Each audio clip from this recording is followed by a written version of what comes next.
Maybe this sounds familiar. On the outside, I appear to be fine, put together, and in control. But on the inside, I found myself spiritually spent and emotionally exhausted. I was fooling everyone, or so I thought, except myself.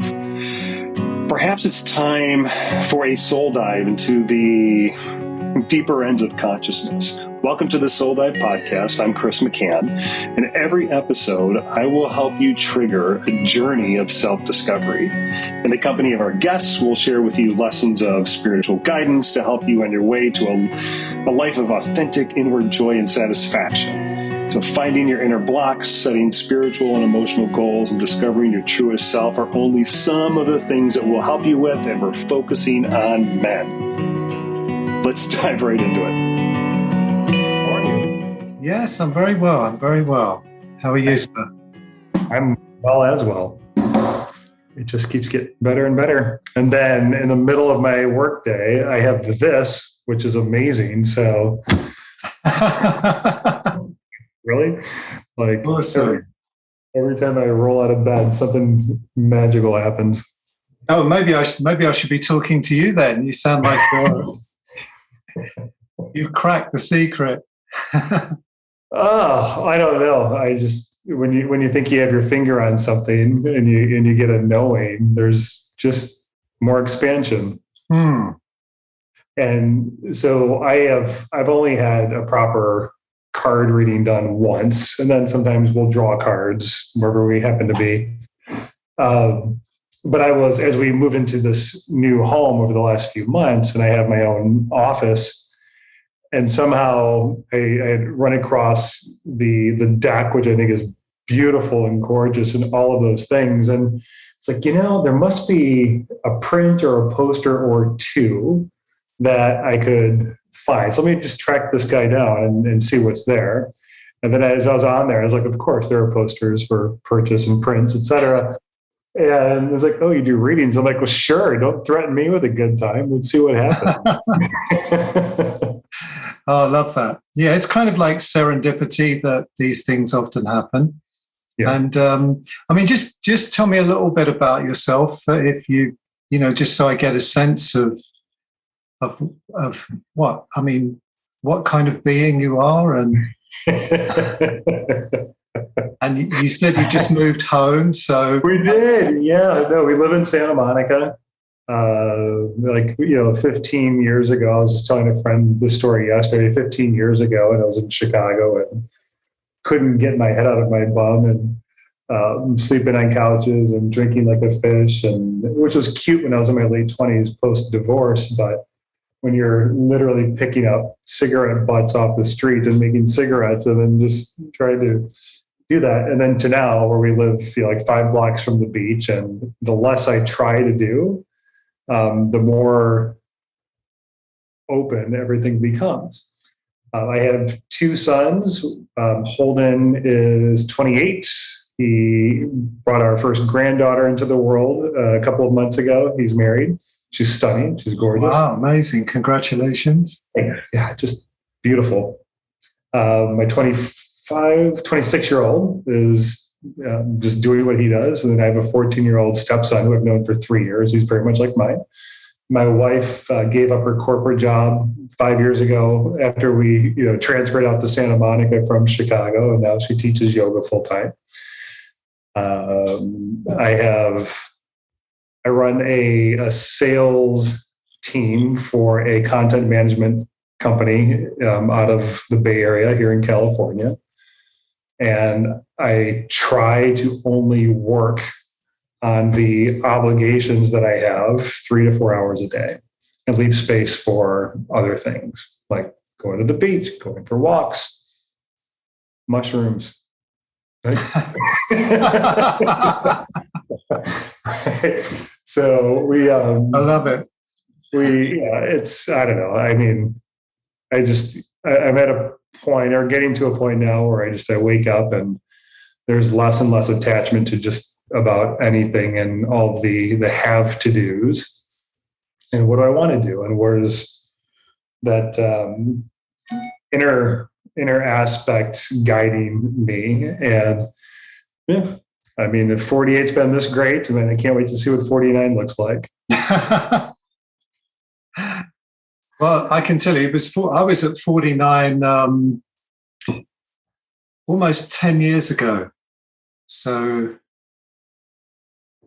it's I can remember being there very well, and it's that thing of when you're approaching 50, it is kind of an interesting trajectory into that whole new sphere of it's kind of like, I mean, in shamanic terms, so often they say you don't become an adult until you're 52. I don't know why they don't pick 52. I think it's sort of like, it's kind of like a nice round number, perhaps, or something like that. But there's something to it, right? 13, 26, 52. Yeah. Yeah. So I'm not sure where it came from, but I'm sure there's something.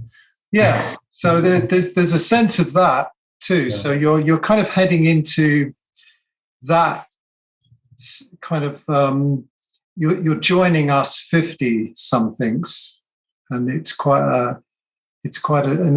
an exciting ride into that. I can guarantee you that it's kind of I know it just, and I don't want to say better implies that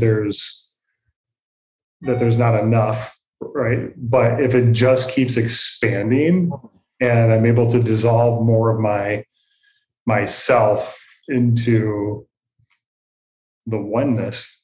Yeah. Fuck yeah. Let's go. Yeah. I love it. Absolutely. Well, look, should we have a go with this? And I've actually got a brand new deck here that I'm just liberate it for the purpose of this. And I normally have a camera that you can see what I'm doing, and for some reason it will refuse to come on. So I'll have to just show you instead. So I trust fully. So they kind of say we'll fly blind, as if it were, and see what happens. I mean, was there anything specific that you were kind of interested in exploring in terms of for some people it's a physical thing, it's an emotional thing, but just seeing what shooting the breeze with the cards. Yeah, like whatever shows up. I mean, really, it was a chance to connect with you and get to spend a little bit of time with the person behind all that beautiful work. Thank you. Well, thank you so much for.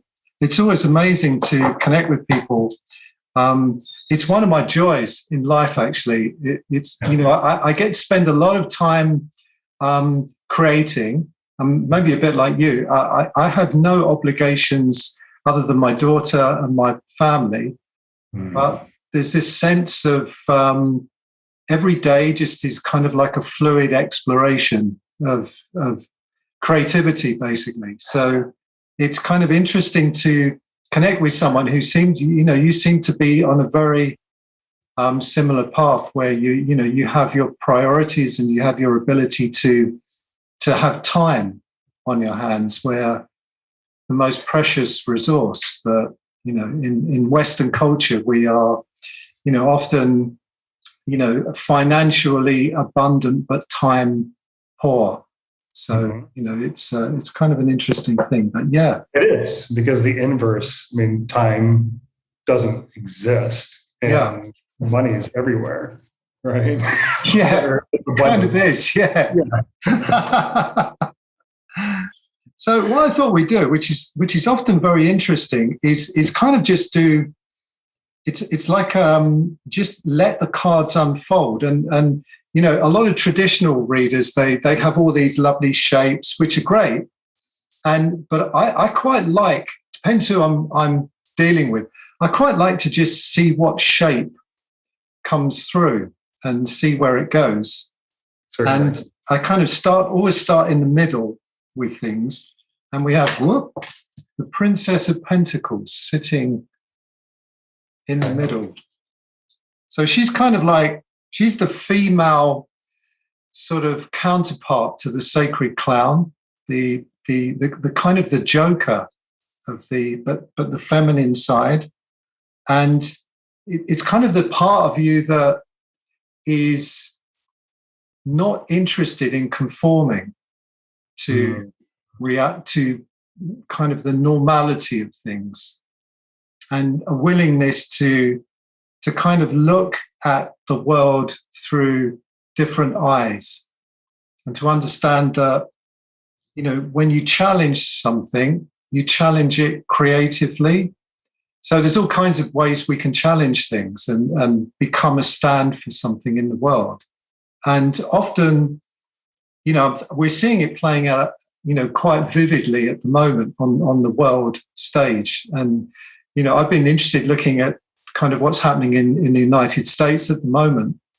You know, when I was younger, I spent a lot of time in the States, so I have a real feeling for that, kind of almost like the telluric, the land, as a feeling. And I love Santa Monica, by the way. It's one of my favorite places. So, so it's kind of saying, well, look, are you a kind of creative rebel in a sense? It's kind of a creative rebellion, but it's not taking to the streets kind of rebellion. It's an internal augmentation towards something very creative. So I don't know what that is. So we'll find out maybe along the journey. Right on. So I'm gonna delve into the past, actually. So the next card is basically the Eight of Swords. So interesting card, because it's all about, that's kind of about restrictions. And so this is kind of telling me that you're someone who's come from a lot of restrictions, in a sense, that you've had to find a path through tremendous restrictions. And there's lots of different ways that we can react to those restrictions. So one of them is to kind of become someone who is defeated by restrictions and is ultimately kind of not necessarily physically, but kind of paralyzed by the restriction.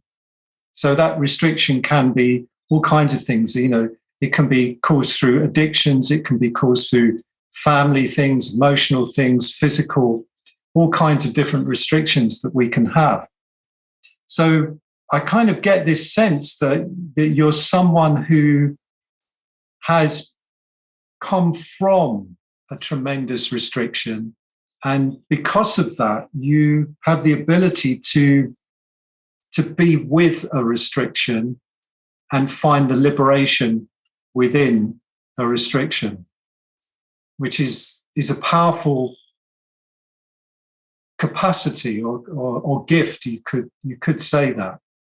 And particularly if you're working, I don't know whether it relates to, but if you're working in some form of sales or whatever, you know, it's kind of like being able to see your path through things that most people would find like a real thicket to move through. You're able to see through those things. And this kind of tells me that you're going to do more of that, that you're able to help other people to see through restrictions.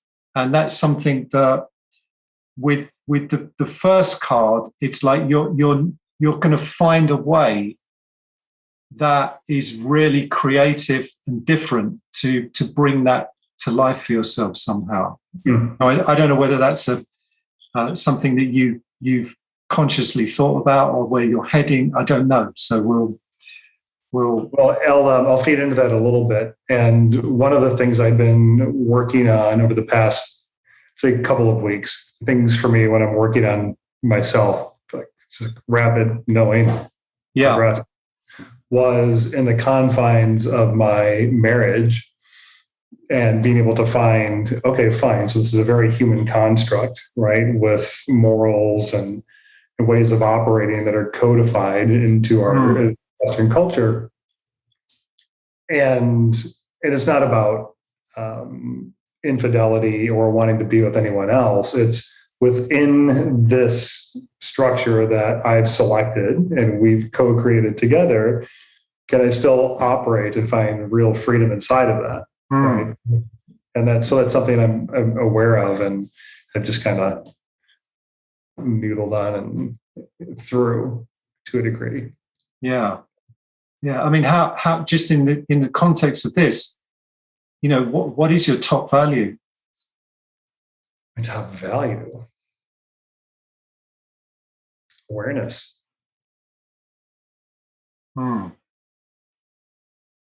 There's nothing else. Yeah. Because a lot of people have no clue what their top value, what they really value in life. You want some more energy? Yes. Yeah. And it's, kind of really what's interesting about the cards is that the cards are they're just kind of archetypal pointers towards something that open up a conversation, a question. So often they're really about questions and kind of just sitting within a question and, finding, is this question useful to me? Can I use it to have some traction in life? Because, otherwise it's pointless. We embark on things and then I've found over the years that unless something has the capacity within itself to translate into a real life situation, then it doesn't have much value in and of itself. So it's kind of I'm always interested to find how we can sort of jack into a value to enable that to expand and become more alive in the world. If that makes sense to you. It does, yeah. I don't know that anyone's asked me that question, nor would I have had an answer at the end of my tongue, ready to go. Yeah. Well, the next card on the left of this, which is kind of the feminine receptive side, which is the Five of Swords, which is kind of an interesting card to have on that side in a way, because I mean that card for me, I mean, you can speak to a million tarots and it'll all tell you something different. But this card's kind of about sacrifice, and it is kind of, again, it sits in the question of in order to get the thing that you most desire in life, the thing that is your vitas, the kind of like the raison d'etre, the reason you are here, it involves some form of sacrifice. And it's kind of asking, what are you willing to sacrifice to bring that about? And it's a sacrifice. It's not like an evil sacrifice or anything like that. It's kind of like, for some people, it could be like, I'm willing to sacrifice not having ice cream. I mean, it depends how deep you want to go with it. But I would suggest that yours isn't connected to ice cream.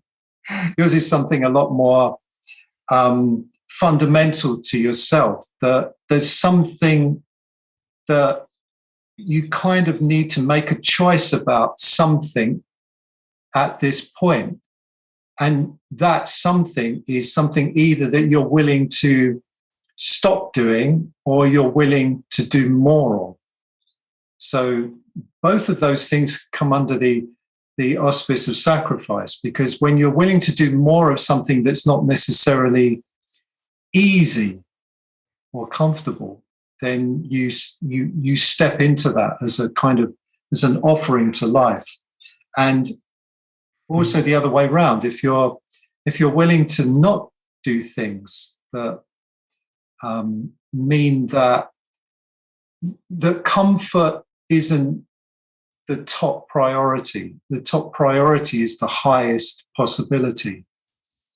And that often involves some form of discomfort or sacrifice. So we don't know what that is. I don't know what that is, but it's just asking that question about, what are you willing to take on? What are you willing to sacrifice how far are you willing to go to create something that you truly desire in life? And really the interesting side of, like, you know, the swords can be looked at in so many different ways. I mean, you know, interestingly, the sword is kind of like although they're forged in fire, they're kind of considered an air sign in the tarot.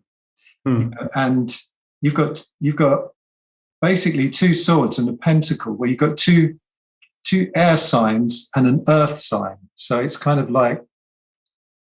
looking to say, well, what are you willing to forge as a possibility for yourself? Or it could be your family, it could be your relationship, it could be anything, but it's going to involve you taking something on and saying, look, you know, I'm going to take it on. And it might be the case that you have to stop doing something, or you do more of something. So we'll let that float. I don't know where this is what's interesting about everything. You know, there's no definitive answer to anything other than the exploration itself and what that could mean.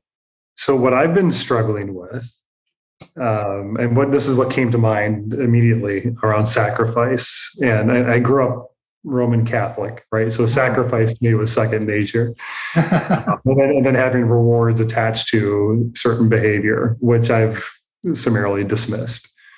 What came to mind was being fully human. And in my relationships with other energies, I've come to understand that my place where I'm home is there and not here. Right. When astral travel to me is something I've been doing since I was a kid. And I thought it was normal. I just thought that that's how things were. Yesterday it hit me. I was like, wow, like I actually have been in an observer state for much of my life where there's some detachment. Yeah. And the experience of feeling, like really being embodied in feeling and not up here, but just here, is new to me. Yeah. It's like, wow, for a couple of decades, I don't know that I really felt. Interesting. And so that's been really interesting for me. Is yes, of course, that's all there, but I had it inside out. Right. That's home. This is the work. Yeah. And so what I've been working on steadfastly has been not just saying, okay, fine, I'm human, but actually wanting to be here and wanting to play. Which is a bit of a sacrifice, because that to me, in those levels of communication and being and traveling and experiencing and insights and knowing, we'll get back there. Yeah. Or whatever that may be. But the being here and being human and connecting part is the part that really feels like the sacrifice. Yeah. What's painful for you? What does pain mean?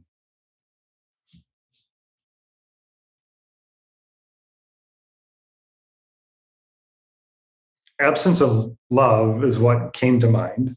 But that could be fear as well. So maybe fear and pain are not being connected to source.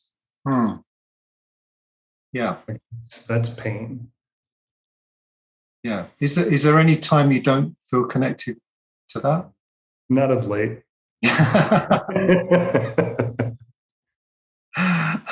That's good. That's great good news, as they say.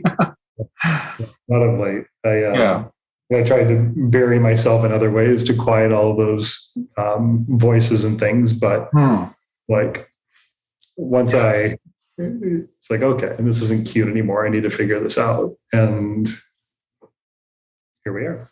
Yeah. So the interesting thing is that I literally just pulled another card whilst we were talking to go on there, which is the Lovers, which is interesting because this sense of, I mean, the Lovers is such a card of embodiment. And, you know, although you can fall in love with grace, you can fall in love with spirit, you can fall in love with God, you can fall in love with providence, you know, whatever you might want to call that. But, you know, in a sense, this card is falling in love with the flesh. It's a corporeal invitation to be fully present for the I think Terence McKenna called it the syntactica of existence. Oh, I've not heard that. Okay. Or was it the scintillance or something like that? It's one of those incredible words that you know, it's like the absolute, almost like kind of a derivative of quintessence, I suppose. That, you know, the essence of being in a body and having experience. Yeah, it's like kind of a, you know, the elixir of existence, and how in some way we've almost forgotten that this scintilla, that was the word. Scintilla, yeah, I like that. It's almost that we've entered into a kind of mass forgetting that this vessel is, you know, it has a capacity and a desire for extraordinary bliss and pleasure and wonder, as well as pain, you know. But we're very hooked in, as culturally, we're very hooked into the pain body, I suppose, as Eckhart Tolle would call it. And, you know, in a sense, what this card is kind of it really is an invitation to kind of find the love making with life, you know. So we understand quite often about love making with, you know, we make love to another person, or we make love to ourselves, you know, and, you know, there's a sense of understanding that there's something in the flesh, but it's kind of like there's magic in the flesh. The flesh is magic, and it's a sense of being able to understand that and experience that for oneself without needing to philosophize about it, because the body has its own vocabulary, and it doesn't need syntax or language. It doesn't need that. So it's like looking at how that can come alive for you. So although you have this incredibly rich existence, or, you know, like, you understand that actually our natural form, our natural way of being, is to be completely connected to spirit and totally present on the earth as well. And sometimes, if it's so good up there that it's difficult to sort of just, it's almost like to come down and clean the sink, or do these things with the body that are just an involvement in physicality, and realize the wonder in that presentation, and just to tune into it and bring it to play. You know, it's almost like to bring a level of consciousness to the movement that you make. You know, the kinesthesis, kinetics of your existence. So even like feeling your, you know, just seeing if you can actually feel the bones in your body, feel them, you know, not to just know, oh, I've got bones, but can we feel them? And can we experience like a fingernail, or you know, just the liquid in the eyes, or the the sense of our teeth. You know, the teeth are crystals, they're crystalline structures. And, you know, however, those, you know, with roots and, you know, all of these things going on, and it's magical. We don't even know what happens with that. So again, it's like an invitation for you to kind of explore the earth in a fresh way, explore your corporeal existence with fresh eyes.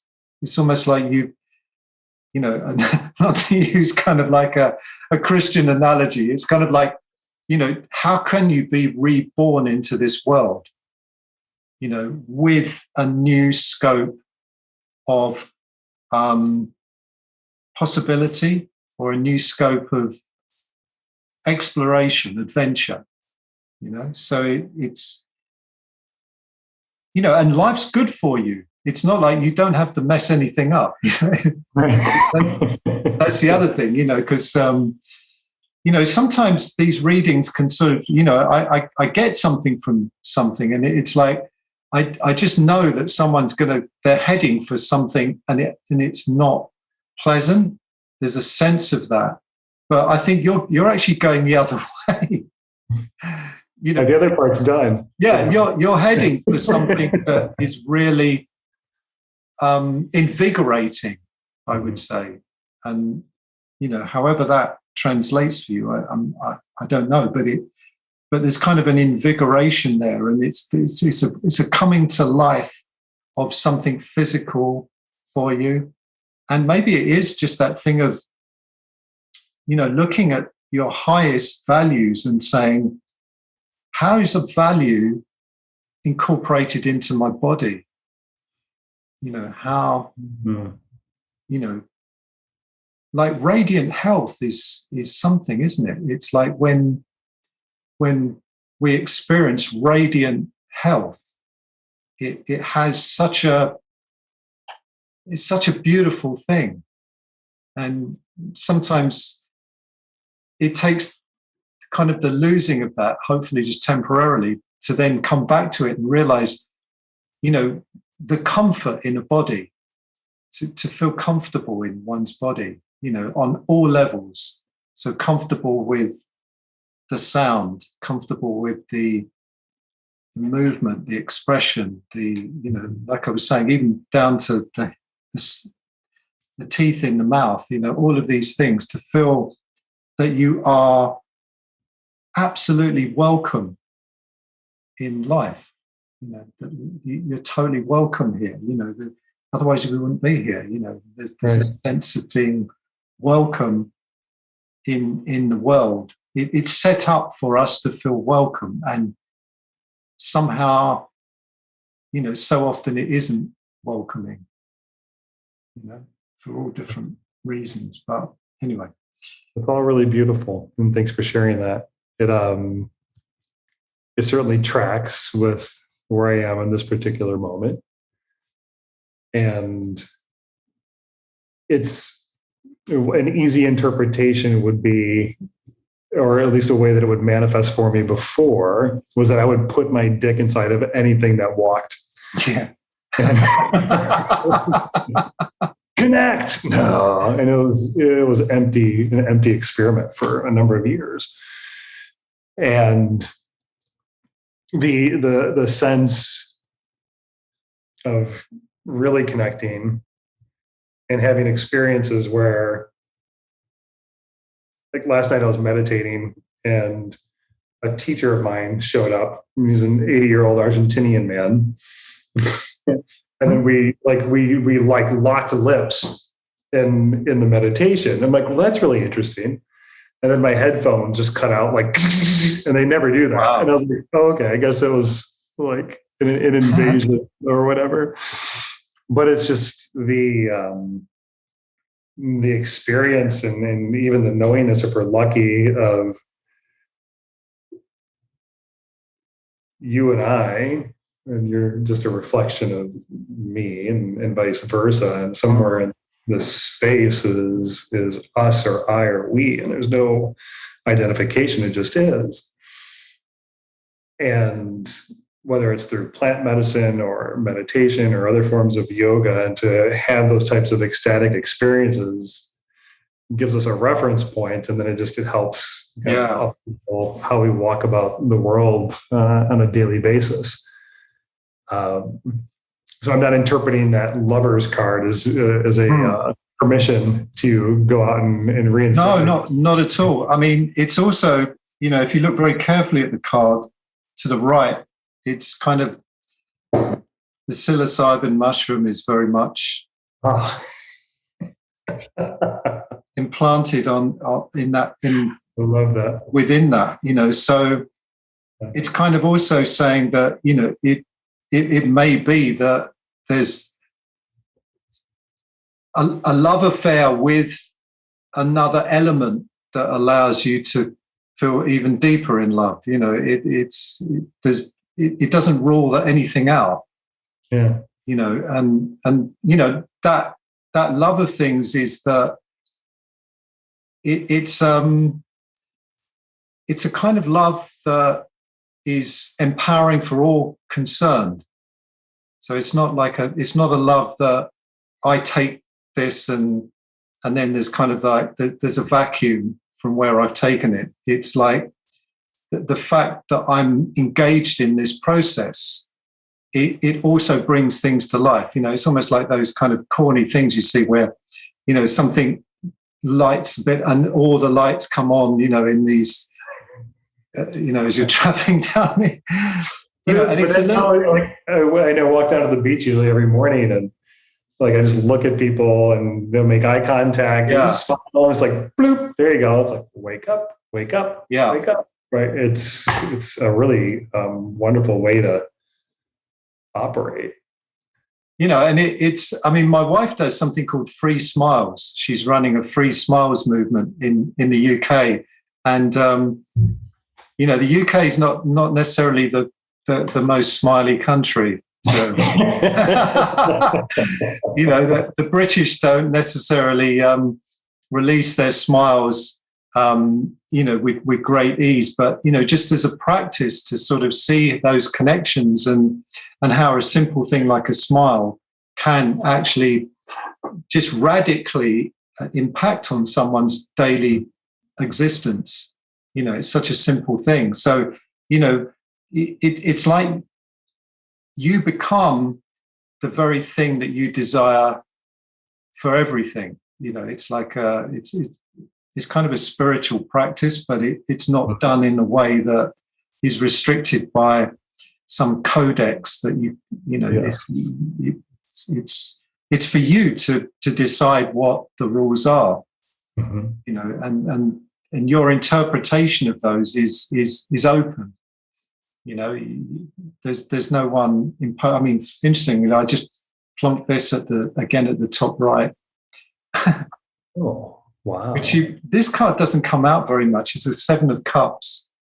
Okay, and it's all. Really, the 7 of Cups is a very visionary sense, and it's like it's kind of looking at, almost like the aspect of the visionary, and what is it that is so enticing about the visionary as a character, and what part of yourself is a visionary and willing to own being a visionary, and willing to own that as a process. And the visionary isn't always. It's not always a path that you have to choose it. I guess I would say that you have to choose to show it. You can't. It comes upon you, so you can't necessarily choose not to be a visionary. But the method in which you choose to express that is kind of like it's presented as a choice in this context. So there may be something that you're able, I don't know, well, it could be a big project or a new idea or something that's been kind of percolating, and you've kind of had it on the edge of your on the peripheral, and it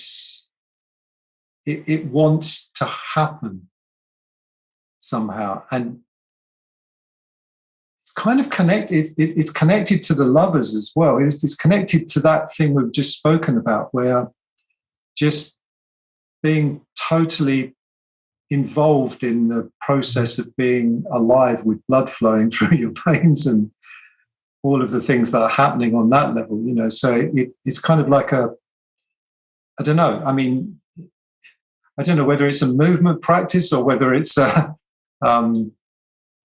helping somebody to bring something to life, or helping people to bring something to life. But it's kind of like it's taking a stand for something, that the visionary takes a stand for something, and isn't easily swayed off that by other people's opinions. So there are two things that come to mind. Three things. So this morning I was looking at a book that I have on my kitchen table, and I don't like labels. And it's like, Chris, what do you do? I'm like, I'm a human being, right? Like I don't want to put, and other people can call me whatever they want to call me, but I would never like me saying that I'm a psychic or have psychic medium abilities. Like, no, it doesn't feel right. I mean, I'm a guy. But this book on the cover, it was a Sadhguru book, and Sadhguru is really interesting to me, and that he's self-taught and he just knows, right? He doesn't come from a lineage, and that really fits well with me. And the book was like yogi, visionary, mystic. I was like, like two of those actually resonate highly. They feel good. So visionary, there's two things that are derivative of just awareness, right? Or being awake. And one that's more tactical is re-indigenization of the land and indigenous communities. And I'm involved there and getting more involved with them. And that's here in the States and in Mexico. And the other is around self-government. And with the elections and the governments being as much as they are in Hungary or Poland and the UK and the United States, and it's it's different now, and we're just not asking the right questions, right? And until we have the ability to govern ourselves, right, and even defining what self is, to expect an organization or a body to be able to do that for us at a human level is I just had a weird remembrance from a dream last night. But okay, so to expect for that to happen until we actually learn how to govern ourselves and are in communion with each other, it's a fallacy. So for me, when I see what's happening in Afghanistan, as an example, my understanding of that is like, well, we all self-selected our roles coming into this, and we knew that this was a possibility. So what's to be learned here? And it's almost as if the sooner we devolve, right, and all of these constructs blow up, and I have a 300, 400 year perspective on this. I'm not even thinking that this is like 3 to 10 years from now. Then the sooner we have a chance to build in a way and truly be part of a more galactic federation of consciousness and love. I'm glad I can share these things with you because I don't talk about them very often. I'm a good person to share this stuff with because I'm totally open to that whole way of seeing. I'm vibrating pretty high right now, so that feels right. But those are the things I'm very adamant about right now. Well, you see that in and of itself is, you see, there's a lot of things that are happening around at the moment that are calling people forth. There's no lack of visionaries, but there's a lack of structures in which visionaries can come to the fore and actually be effective in the world. And, as you rightly said, I mean, political systems as they stand aren't this kind of structure that welcomes in the visionary and the person who's willing to really do things differently and willing to sort of discuss even the possibility of kind of sovereignty in terms of our human sovereignty, and the sacredness of our human sovereignty. So, I think there's something in there to be really explored in terms of how you can be a voice within that and a presence within that. And it seems to me that what you just said about how you're getting more into it seems like one way or another, you will get more into it, and it will invite you more in. You will be invited deeper into it, because it is kind of, there is a rarity of people that have a real connection to something and are willing to. I mean, really, actually, it's almost like what you just said to me. It's like how, which brings us to the sacrifice almost, which is like having this kind of conversation with people is a kind of, you do have to put something on the line, because there's always the risk of not, kind of, it's not like, it goes beyond not looking good. It's not that. It's kind of a risk of veering off into, a territory where you're not understood, or you're not accepted, or there's a sense that, oh, well, hang on a minute, we love you as a business person, but I'm not sure I want to hear about, your ventures into spirit, so, but really what I'm seeing here is that the two aren't mutually exclusive. Right. So part of your role as someone who's involved in business is to add another dimension to that whole thing as well, and not to be afraid to bring that to life in these other areas that aren't traditionally seemingly inviting that in. And one of the interesting things about, I mean, kind of even just doing the work that I do, it's like I'm always astonished by people that come to me for, like for all sorts of things, like people that you would never, ever think. And sometimes, like, I think it was like a couple of weeks ago, I got, a guy who's literally a billionaire. He owns islands in the Bahamas. And he was like, he said, I'm talking to you because I wouldn't dare say this stuff to anyone. Right. Yes. I can't say it to my business colleagues. I can't say it to this. Mm-hmm. And I said to him, well, look, how are you going to test the waters? Because this is a whole part of you that isn't being expressed in the larger aspect of who you are.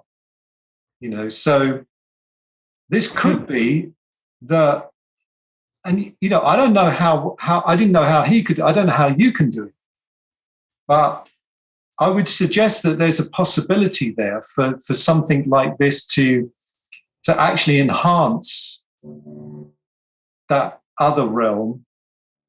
The kind of the here's where I'm really expansive, and here's where I have to dampen that down a bit in order to be functional. And kind of the invitation is to say, well, actually, to be fully expressed in all of those areas, not to have a sense that you right on. You don't need to dampen yourself down. But no, it's perfect. I had it hit me over the past few months that, and I'll spare the gory details, but like my current role, my current company just wasn't working. And I had what my team called a Jerry Maguire moment, where it was a very passionate speech about how, in front of our board of directors, that it just, things were not as good as they think it was, right? And what was being reported into them. And there was a lot of changes that happened organizationally. And now I have all this space to be able to operate. And I started laughing. I was like, wow, like this is the marketplace, like my job. It's not meant for me, at least not now, to be exclusive, where I'm just going to go do consulting and help organizations operate in a conscious way. Like, this is the marketplace. And these are the people that pay me a stupid amount of money to sit around and have these types of conversations in the middle of the day.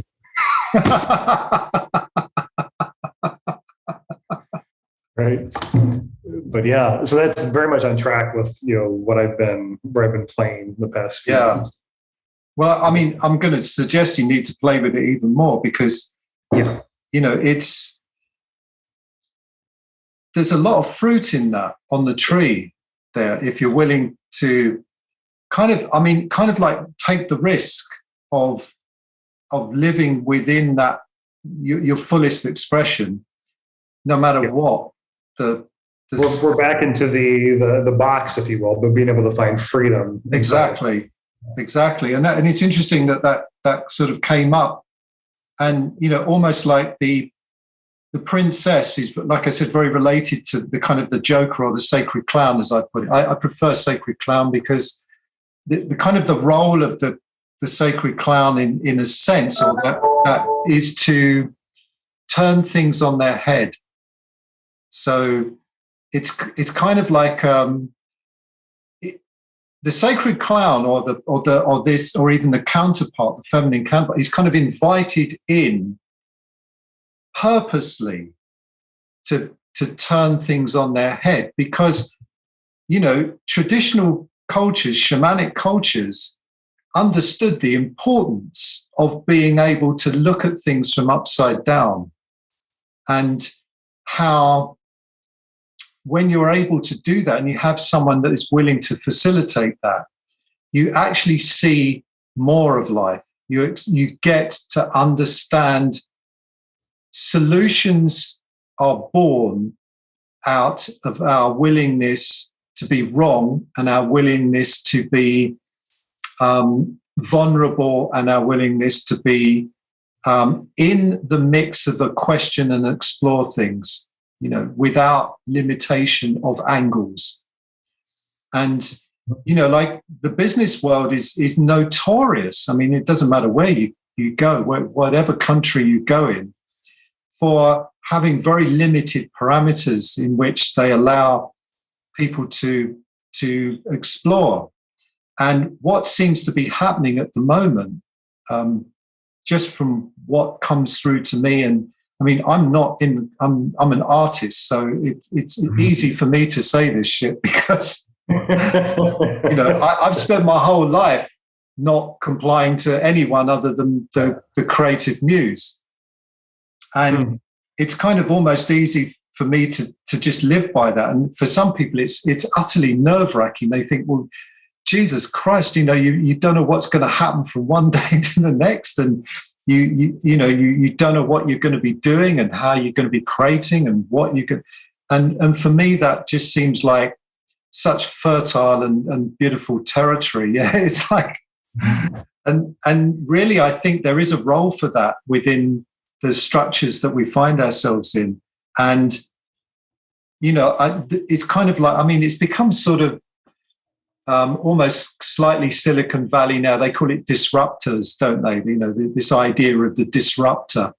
But I think that's a misnomer myself. I think it's more like they should call it the enabler. So when that energy is brought forth, it enables things that were hidden and unseen, ideas and possibilities that were unseen, to be exposed and utilized. So I feel that there's something in this for you, and it's a connection to your sense of spirit and sense of the greater wonder of reality that can open up possibilities for all manner of things in your career as well, and the people that you work with and the people that you come into contact with. Mm-hmm. And whether that's kind of a maverick energy, it may well be the case. But mavericks are very valuable. And that ability to live in that space is enormously valuable. And it's like, I don't think you've even really touched what's possible for you if you really were to.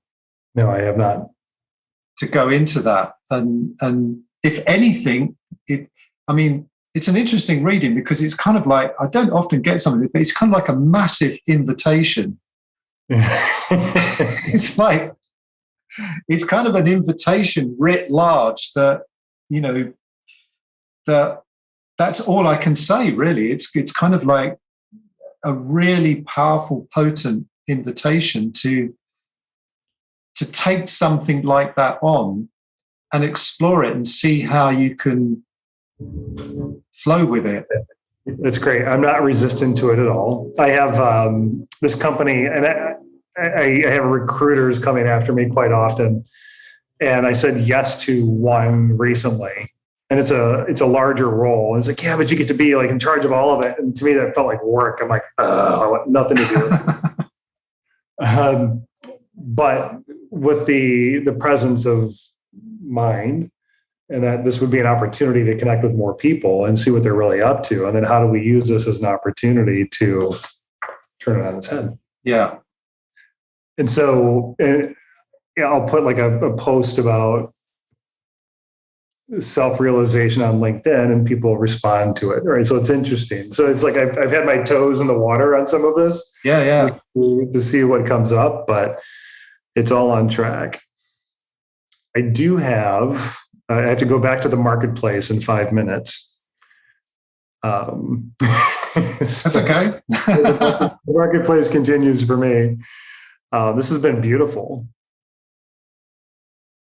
Yeah, and it's powerful stuff. If I think if you're willing to sort of just be open to what life invites you to do, there's no, you don't have to do any of this, but it's kind of like you're going to have a lot more fun, and you're going to have a lot more joy, and you're going to have a lot more connection if you take that path. It just seems obvious to me.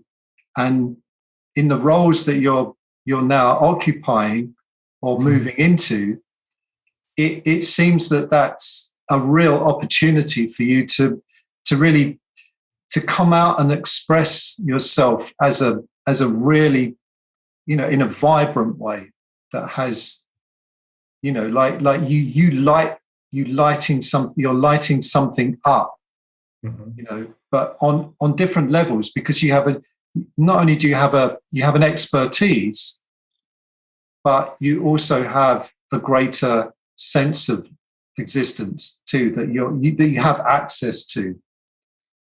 The 99.9% of people haven't quite yet realized that we have this whole other stream of,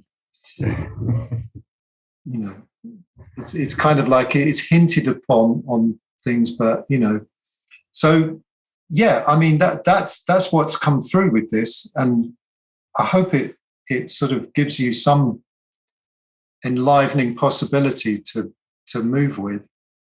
Absolutely, yeah. There's all of it was very much poignant and relevant, and there were some really interesting shifts in my thinking about a couple of things as well.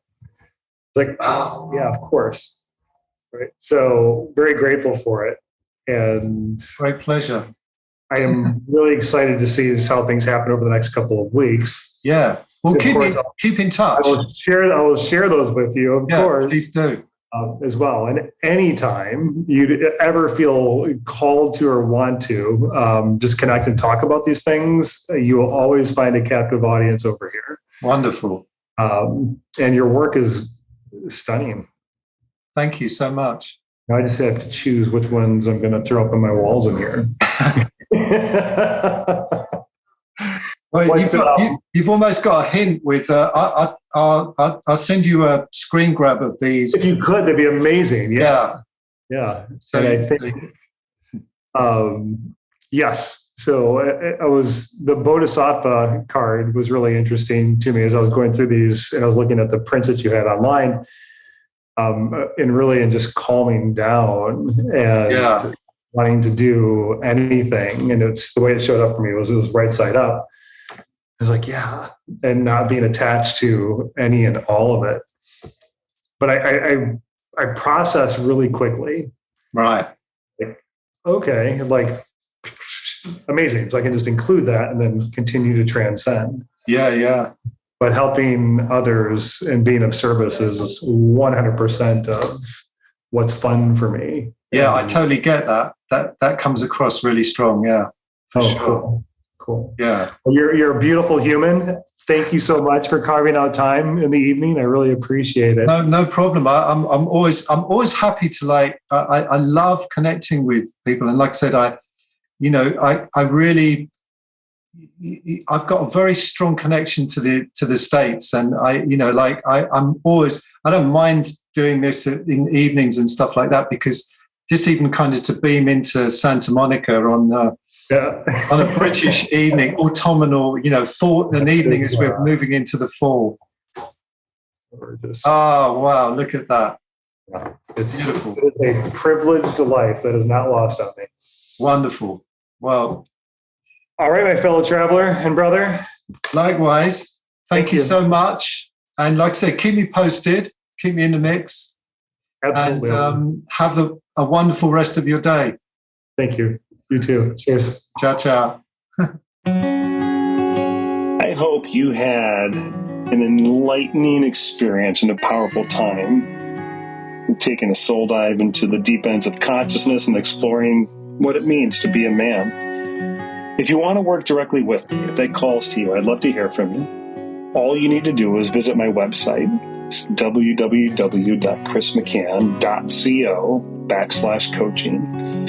If today's episode helped you make progress on your way to self-discovery, please feel free to share it with a friend who might need to hear it. And don't forget to leave us a rating on iTunes so we can grow our community next to the fireplace. Until next time, keep diving, keep questioning, keep seeking to know the truth.